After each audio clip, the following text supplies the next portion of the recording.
new evidence of Noah's Ark. Researchers say they have 3D images of what they believe. The actual bolt from Noah's Ark has reportedly been discovered, sparking renewed excitement among researchers. This remarkable find came from Durupinar, a site in eastern Turkey believed by some to be the resting place of the Ark. Along with this bolt, ancient sea fossils and clay materials have been uncovered, further supporting the theory that this area was once submerged in water. Could this evidence truly point to the long-lost Ark? Let's dive into the latest findings that will provoke an imminent war against religions across the world. Huge mound matches ancient stories. The size of this mound matches up with descriptions from religious stories, making some people believe this could really be the Ark's resting place. According to the book of Genesis in the Bible, the Ark was 300 cubits long, 50 cubits wide, and 30 cubits high, which is about 510 feet long. The Durupinar site measures about 538 feet in length. While some argue it's just a natural formation, others feel the shape and nearby signs suggest people were involved. Before we dive deeper into this discovery, there's something even more startling about the Durupinar site that could rewrite history, and it's not the only detail that will leave you in awe. Scientists have even dated the site back to between 5,500 and 3,000 BC, lining up with the time of Noah's flood mentioned in the Bible. These findings came from soil samples tested by teams from Turkish and American colleges. The tests showed hints of ancient human presence, adding weight to the idea that something big happened there long ago. Researchers believe more thorough investigations are needed to prove if this was truly the Ark. Throughout the past century, several adventurers claimed that they found parts of the Ark. For instance, in the early 1900s, a British politician named James Bryce believed he discovered wooden pieces from the Ark. There have been similar claims since, but none confirmed. Still, the possibility keeps researchers and history buffs excited. The tale of Noah's Ark appears not just in Christianity, but also in Judaism and Islam, with each tradition offering its own version of the flood story. This has kept the Ark story alive across cultures, with more expeditions heading to Mount Ararat and nearby areas, hoping to finally find clear evidence. While Durupinar is a key focus, Mount Ararat itself has been the center of many searches. Some argue the mountain formed after the flood, making it an unlikely location, while others feel it fits the biblical narrative. Thanks to modern tech like three-dimensional scanning, researchers now can explore these areas more deeply, uncovering new details about the landscape. Over the years, many theories have emerged about the fate of Noah's Ark. Some suggest that it might be buried under thick layers of earth, hidden from sight after countless centuries. Others propose that the Ark has slowly decayed over time, its wooden structure succumbing to the natural elements. A number of historians speculate that if the Ark did indeed exist, the survivors of the biblical flood might have repurposed its materials for constructing shelters or making other vital items. This recycling of the Ark's materials could be why no significant remnants have been unearthed to date. While some experts remain skeptical of these theories, refusing to accept them without concrete evidence, there remains a group of enthusiastic researchers and scholars who hold on to the belief that something historically significant occurred at the site, even if it might not align perfectly with the events as described in the scriptures. The discovery of a strange bolt at the excavation site has further piqued the interest of many. Some researchers interpret this find as evidence of sophisticated construction techniques, possibly used in the building of the Ark itself. However, there are others who contend that the bolt might simply be a relic from a more modern era, accidentally incorporated into the site over time. The true origins of this bolt are still under investigation, casting an intriguing shadow over the continuous research and explorations. As the search progresses, researchers are employing advanced technologies and innovative methods to probe deeper into the Durupinar site and other locations rumored to house the remains of the Ark. The use of ground-penetrating radar, satellite imagery, and even drones has transformed the way explorations are conducted, allowing for more precise and less intrusive examinations of these ancient sites. These modern tools have not only facilitated a better understanding of the geological formations, but also helped in identifying potential areas of interest that might have been overlooked in the past. The ongoing quest for Noah's Ark remains a topic of great interest and debate. Each new piece of evidence, whether it supports the existence of the Ark or not, fuels further discussions and research. The appeal of uncovering a tangible piece of one of the oldest narratives in human history drives both professional archaeologists and amateur enthusiasts to continue their searches. The potential discovery of the Ark would not only be a monumental archaeological breakthrough, but also a profound confirmation of a story shared across several cultures and religions. Now, as we learn more about Noah's Ark, we'll see how it compares to other old stories, bringing new thoughts about what could be true. The Ark that saved life. The tale of Noah's Ark from the Bible is widely recognized and deeply rooted in religious belief and historical lore. In the book of Genesis, Noah is told by God to construct a huge vessel to save his family and various animal species from a massive flood intended to reset the moral compass of humanity by removing widespread wickedness from the earth. The Bible details the ark as an enormous wooden construction. Translating the biblical measurements, the ark would have been around 450 feet long, showcasing an impressive size for any structure of that era. It was built with 3 decks and included a window or vent near the top for air. The materials used were described as gopher wood, a term that confuses scholars since it's not mentioned anywhere else in ancient literature. It's speculated this could refer to a type of dense, waterproof wood, or perhaps a form of reeds. Noah's story echoes across various cultures. For instance, the ancient Mesopotamian epic of Gilgamesh recounts the tale of Utnapishtim, who builds a boat under divine instruction to survive a great flood. Both stories involve sealing the vessel with tar, releasing birds to find land, and saving numerous lives, suggesting that the story of Noah might have drawn from these older Mesopotamian legends. The debate over the historical reality of a worldwide flood as described in the Bible has been ongoing among archaeologists and scholars. Some think the narrative could be anchored in real events, like a significant regional flood in the Middle East or around the Black Sea, which around 7,500 years ago experienced a sudden flood that might have inspired these legends. However, direct evidence linking these events to the biblical story is still lacking. Through the centuries, countless explorers have tried to find Noah's Ark, with Mount Ararat in today's Turkey being the most popular suspected location. Despite numerous expeditions and high-tech searches, no undisputed proof has been found. The harsh environmental conditions at such altitudes make it likely that any wooden structure would have deteriorated long ago, although some hold out hope that remains may be preserved under ice or volcanic debris. The search isn't confined to Mount Ararat. Other peaks like Mount Kuti and Mount Sabalon are mentioned in different texts and local stories as potential resting places for the Ark, each backed by their own sets of legends and historical texts. The feasibility of constructing and maintaining such a colossal ark has also been widely debated. The logistics of housing various animal species, alongside necessary food supplies and waste management systems for an extended period, pose significant challenges. These logistical issues lead some to view the Ark narrative as symbolic, aimed more at teaching moral lessons than documenting historical events. Despite these logistical doubts, the story of Noah's Ark continues to captivate and inspire discussions about faith, obedience, and survival. It symbolizes more than a historical event. For many, it represents a profound example of redemption and divine care.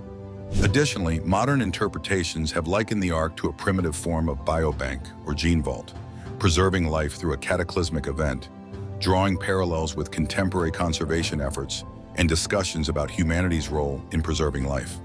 Speculations about the geological effects of such a biblical flood involve scenarios of vast underground water reservoirs released by tectonic shifts, although these remain scientific speculations without concrete evidence. These discussions underline the enduring fascination with the Ark's story, captivating both believers and skeptics alike. Whether taken as a literal historical account or a symbolic narrative, Noah's Ark remains a potent story. It serves as a reminder of human vulnerability against nature's might and the possibility of divine guidance. The ongoing debate around its historical truth, potential locations, and the flood's scientific feasibility ensures the Ark's story remains relevant. But this isn't the only story from long ago that people still talk about. Let's look at other important tales that shape belief. Tales of faith and power. Many well-known tales from the Bible underscore the actions of people and the guiding hand of a higher power. These stories provide lessons on belief, bravery, and reliance on divine support. One of the first major narratives is about Adam and Eve from the book of Genesis. This tale introduces the creation of the initial man and woman who lived in the Garden of Eden. They had one simple rule to follow: avoid eating from the tree that gave knowledge of good and evil.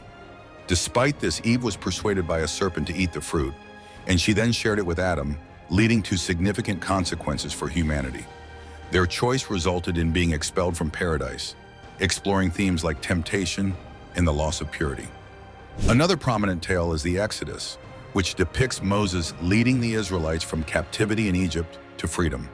Born during a harsh era of enslavement, Moses was initially placed in the river to be saved and was eventually raised within the Pharaoh's palace. After fleeing and returning to Egypt, he encountered God in a burning bush and was tasked with freeing his people. His confrontations with Pharaoh led to 10 devastating plagues, the last of which convinced Pharaoh to let the Israelites go. Their escape involved crossing the Red Sea, which parted when Moses raised his staff and closed back on the pursuing Egyptian forces. This narrative highlights divine might and the need for trust in seemingly insurmountable situations. The book of Judges shares the story of Gideon, chosen by God to overcome the Midianites, the oppressors of Israel. Initially reluctant, Gideon required multiple signs before he acted. Though he started with a large army, God told him to reduce his numbers to just 300 men. With such a small force, they achieved a surprising victory, illustrating that success depends on divine guidance rather than human strength. The story of David and Goliath remains deeply embedded in biblical lore. David, a young shepherd, stepped forward to face Goliath, a giant and fearsome warrior from the Philistine camp who had been taunting the Israelite troops. Using only a sling and a stone, David struck Goliath in the forehead and defeated him, which paved the way for David's rise to kingship. This event emphasizes the power of faith and bravery against overwhelming challenges. In the book of Ruth, the narrative of Ruth and Boaz unfolds. Ruth, a Moabite widow, chose to stay with her mother-in-law Naomi after her husband's death. She went with Naomi back to Israel and toiled in the fields for their sustenance. Boaz, a prosperous relative of Naomi, took notice of Ruth. Through a series of events, he married her, and she became part of the lineage that led to King David and eventually to Jesus. Ruth's tale is one of dedication, kindness, and the unfolding of divine plans. Then, Jonah and the Whale tells of Jonah, a prophet instructed to preach to Nineveh, a city notorious for its wickedness. Jonah initially ran away, taking a ship in the opposite direction. Caught in a severe storm, he admitted his disobedience and was thrown into the sea, where a giant fish swallowed him. After 3 days and nights, the fish released him, and Jonah completed his divine mission in Nineveh. His experience underscores the significance of following divine commands. Daniel in the lion's den. Imagine a man named Daniel who was really dedicated to his beliefs. He lived in a place called Babylon and was very faithful to God. The king at the time made a strict rule that no one could worship or pray to anyone except him. But Daniel didn't follow this rule because he believed only in praying to God. Because of this, the king ordered that Daniel be thrown into a den filled with lions. Normally, lions would harm a person in their den, but something incredible happened.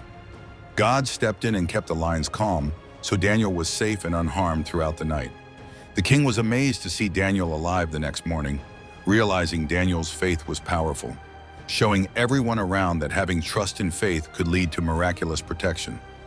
With these stories in mind, the birth of one of history's most important figures brings even more amazing events. The birth that changed the world, the birth of Jesus Christ.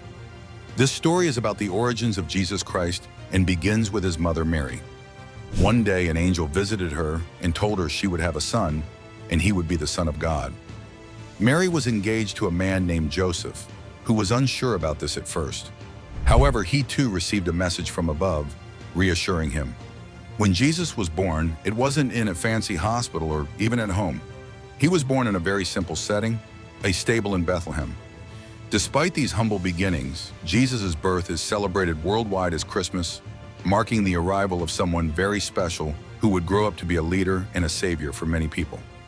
Feeding of the 5,000, this is one of the many miracles that Jesus performed and shows his compassion. Jesus was speaking to a very large crowd of about 5,000 men, not counting women and children, who had come to hear him. As the day went on, everyone started to get hungry. All they had was a small amount of food, 5 loaves of bread and 2 fish brought by a young boy. Jesus took this small meal, gave thanks, and then started to distribute it among the people.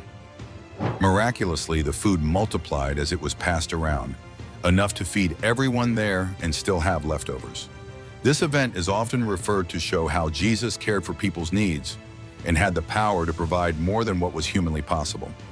Elijah and the prophets of Baal. This story from the Old Testament highlights the showdown between the prophet Elijah and the followers of Baal, a popular deity during the reign of King Ahab and Queen Jezebel. Elijah challenged them to a contest to prove whose God was real. The prophets of Baal tried to call fire from the sky to burn their offering, but nothing happened. Then it was Elijah's turn. He prayed to God, and fire came down from heaven, consuming his offering and proving that his God was the true God. This event reinforced the importance of staying true to one's faith and demonstrated the power of the one true God. Queen Esther. Esther was a Jewish woman who became a queen in Persia. She discovered a plot to destroy all the Jewish people in the empire. Bravely, she decided to go to the king without being summoned, which could have led to her death. Esther spoke to the king and revealed the plot, saving her people. Her story shows the impact of courage and speaking out at the right time can have, especially when it's risky. Jesus walking on water. One evening after a long day of teaching and healing, Jesus sent his disciples ahead in a boat to cross the Sea of Galilee. Once they were far from shore, Jesus did something completely astonishing. He walked across the surface of the water to meet them. Imagine the surprise and fear that gripped the disciples when they saw a figure approaching them over the waves. They couldn't believe their eyes and thought they were seeing a ghost. The water was dark and the winds were strong, adding to their fear.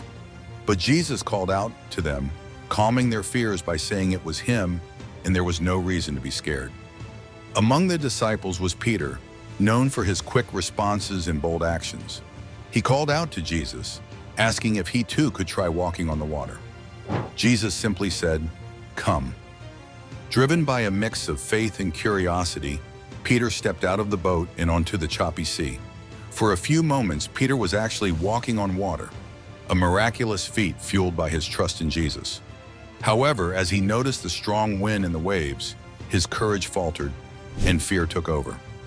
This remarkable event is one of many that underline not just the miraculous power of Jesus, but also the personal connection he had with his followers. It shows us the possibility of achieving the unthinkable when we keep our focus on faith and trust in higher powers. Even when fear tries to overwhelm us, the story serves as a powerful reminder that fear can diminish our capabilities and faith can expand them.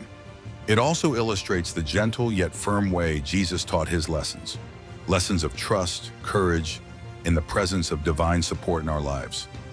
Could this bolt really be from Noah's Ark, or is it just another coincidence fueling the legend? Tell us your thoughts and don't forget to like and subscribe for more.